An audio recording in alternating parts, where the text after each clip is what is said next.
Cette infirmière est la première vaccinée d'Afrique du Sud.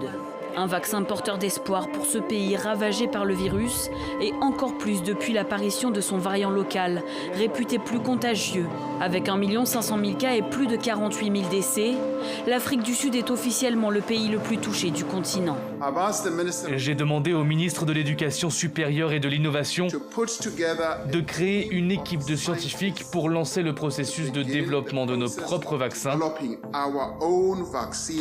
afin que nous puissions faire face à cette pandémie et à celles à venir. Une solution peut-être pour contourner les difficultés qu'ont les pays africains à se fournir en vaccins. Et ce, malgré le dispositif COVAX mis en place par l'ONU censé garantir un accès équitable aux précieuses doses. Un constat qui a fait réagir la fraîchement nommée directrice générale de l'Organisation mondiale du commerce.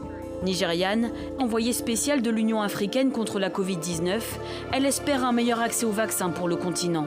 Il y a deux aspects, la question de santé publique et la question économique. Sur la santé publique, je crois que nous pouvons travailler plus vite pour sauver des vies afin que des pays n'aient pas à attendre des années avant d'avoir accès aux vaccins.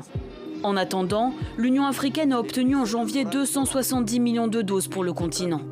Mais pour espérer une immunité collective, l'Afrique aura besoin d'au moins 1,5 milliard de doses pour vacciner 60% de sa population.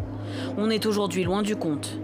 À ce jour, outre l'Afrique du Sud, le Rwanda, le Maroc, l'Algérie, l'Égypte, les Seychelles ou encore l'île Maurice ont lancé une campagne nationale. Plus des 3/4 de ces vaccinations se font dans seulement 10 pays qui représentent près de 60% du PIB mondial.